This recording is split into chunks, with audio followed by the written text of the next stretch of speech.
चलिए इस वीडियो पे हम बात करते हैं आरजू सेट एंड आरजू पेड का फॉर्म फिलअप प्रोसेस को लेकर के, जहाँ पे ढेर सारे लोग बोल रहे हैं कि पेमेंट प्रॉब्लम हो रहा है और डबल या ट्रिपल पेमेंट हो गया। ठीक है, तो जब आप फॉर्म फिल करते वक्त आपका लास्ट में फॉर्म फिल सब कुछ हो जाने के बाद उसके बाद आपको फॉर्म का जो फ़ी है उसको पे करना होता है, जिसको लेकर के काफ़ी सारे लोग मीन्स कि ये कंप्लेन कर रहे हैं कि वो लोग का पेमेंट तो हो गया लेकिन फॉर्म जो है कि इनकम्प्लीट शो कर रहा है और दोबारा पे करने का ऑप्शन आ रहा है। तो जिसका चलते काफ़ी लोग ने 2-3 बार भी पे किया फिर भी सॉल्व नहीं हो रहा है। ठीक है, तो आज के इस वीडियो पे हम बात करेगा कि उस पेमेंट डबल ट्रिपल जो पेमेंट हो गया है उसका जो रिफ़ंड वाला प्रोसेस है वो हम कैसे कर सकता है और रिफ़ंड को हम कैसे करके ले सकता है या फिर कैसे हम अप्लाई कर सकता है, वो सारा चीज़ हम आज इस वीडियो पे बात करेगा। ठीक है, तो रिफ़ंड वाला प्रोसेस के लिए लास्ट ईयर भी पहले से मीन्स कि आरजू का वही सेम प्रोसेस रहता है कि आपका जो जब आप फॉर्म भरते हैं तो उसमें एक आपको एप्लीकेशन आईडी मिलता है। वो एप्लीकेशन आईडी आपके पास होना है, उसको किसी प्लेन पेपर में आप लिख लीजिए। उसके बाद आपका जो रजिस्टर्ड मोबाइल नंबर है, उस आरजू का जो ऑनलाइन फॉर्म फिल करते वक्त आपका रजिस्टर्ड वाला मोबाइल नंबर है वो आप लिख लीजिए। उसके बाद आपका रजिस्टर्ड वाला ईमेल आईडी और कौन सा कोर्स में ऐसे हुआ है। ठीक है, जैसे कि एक इंसान जो क्या होता है कि फॉर्म फिल करते वक्त 2-3 कोर्सेज में करता है, जैसे कि मैंने एमए पे भी अप्लाई किया, बीएड पे भी अप्लाई किया, एलएलबी पे भी अप्लाई किया। तो ऐसे हो सकता है कि मेरा बीएड का सब कुछ सही से गया है और एलएलबी का मेरा ऐसे पास गया, ऐसे हो सकता है। ठीक है, तो इसलिए यहाँ पे आपको कोर्स मेंशन करना है कि कौन सा कोर्स का है। ठीक है, उसके बाद आपका कितना मीन्स कि अमाउंट जो है कि ओवर पेड हो गया आपका अकाउंट से, वो सारा चीज़ डिटेल्स आप एक प्लेन पेपर में लिख लीजिए।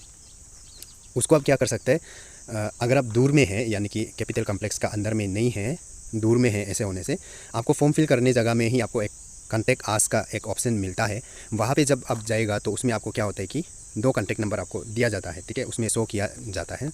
तो इसमें लिखा है कि कॉन्टैक्ट आस और ब्रैकेट में व्हाट्सएप ओनली। ठीक है, आपको बस व्हाट्सएप करना है। तो अगर आप दूर में हैं तो ये सारा डिटेल्स को आप क्या कर सकते हैं, इन दोनों में से किसी एक नंबर में आप जो व्हाट्सएप कर सकता है। ठीक है, तो व्हाट्सएप करके फिर वो लोग व्हाट्सएप को रिसीव करेगा, रिसीव करके फिर चेक करके रिफ़ंड वगैरह जो भी करना है वो ऐसे भी वो लोग कर दे सकते हैं।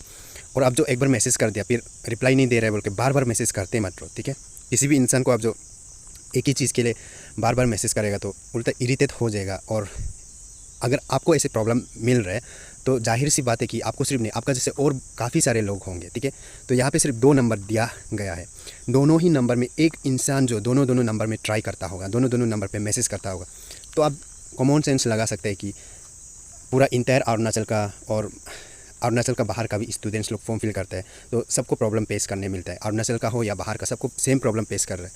तो सब लोग मैसेज कर रहे हैं तो सबका मैसेज देखने के लिए, रिप्लाई करने के लिए टाइम लगता है। तो आराम से मैसेज करो, उसके बाद रिप्लाई आना नहीं आना वो तो बात का बात है। तो ऐसे आप अगर आप दूर में है तो आप ऐसे करके देख सकता है। ठीक है, वो एक तरीका है, आप रिफ़ंड का प्रोसेस को कर सकते हैं। और दूसरा तरीका ये है कि आप जो ये सारा डिटेल्स को, इन सारा डिटेल्स को आप जो ले करके प्लेन पेपर में लिख करके आप जो सीधा आरजू पे चला जाइए और आरजू पे जाके आरजू में आपको एक वहाँ पे ऑफिस मिलेगा बी सेट करके। ठीक है,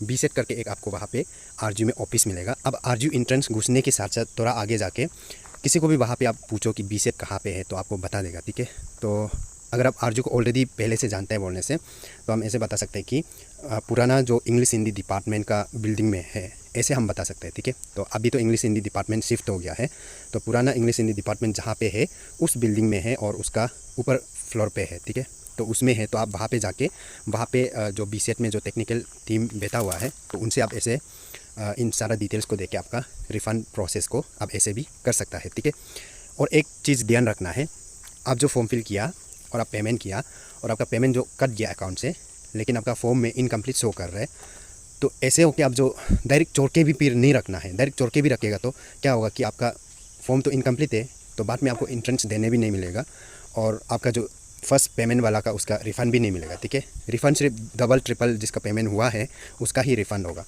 और आपका फॉर्म जो कंप्लीट नहीं होता है बोलने से तो आपका एक इनवैलिड आपका फॉर्म को डिक्लेयर कर दिया जाएगा और जिसका कारण से आप जो इंट्रेंस देने नहीं मिलेगा इन द सेंस आपको एडमिट कार्ड ही नहीं मिलेगा क्योंकि आपका फॉर्म जो इनकम्प्लीट होगा। तो ऐसे वैसे कुछ प्रॉब्लम आ सकता है, तो उसको अवॉइड करने के लिए आपको क्या करना पड़ेगा, आपका एक बार ऐसे हो जाता है तो आप देख के फिर दोबारा से आराम से करके कंप्लीट कर लीजिए। कंप्लीट करने के बाद फिर आप जो रिफ़ंड का प्रोसेस को करिए आराम से। ठीक है, तो इसलिए कोई भी ऑनलाइन जब फॉर्म फिल वगैरह करता है तो हमेशा ध्यान रखो कि आराम से करो, शांति बनाए रखो। पेशेंस रखना सीखना चाहिए, उसके बाद सब कुछ आराम से हो जाता है, ठीक है। जब भी ऑनलाइन फॉर्म फिलअप प्रोसेस होता है तो उसमें ना इतना जल्दी करो, ना इतना बाद में करो, मिडिल में करो, वो सबसे बेस्ट होता है, ठीक है। जब पोर्टल ओपन होने का साथ साथ भी मतलब नहीं करना चाहिए, थोड़ा धीरज रखना चाहिए। उसके बाद फिर लास्ट डेट आ गया तो उसमें फिर नहीं करना चाहिए। आपको स्टार्टिंग समय को अवॉइड करना है, फिर लास्ट डेट को थोड़ा अवॉइड करना है। मिडिल वाला जो डेट है उसको एक पकड़ लेना है, तो उस समय को आपको कर लेना है। तो करने से पहले जैसे कि यूट्यूब वगैरह में वीडियोस वगैरह डाल के रहते हैं, वो सारा वीडियोस को आप अच्छा से देख लेना है, समझना है, हर एक बात को सुनना है, क्योंकि हर एक बात जो इम्पोर्टेंट होता है। तो अच्छा से सुन के समझ के उसके बाद आप जो वीडियो को फॉलो करके फॉर्म को भर सकता है, ठीक है। तो इस वीडियो को आप आगे भी मतलब अपना दोस्तों के साथ भी शेयर करो, क्योंकि इतने सारे लोग इस प्रॉब्लम को फेस किया है। तो अगर वो सबको ये मैसेज मिल जाता है तो क्या होगा कि वो लोग भी रिफ़ंड के लिए मतलब ये कर सकते हैं, अप्लाई कर सकते हैं, ठीक है।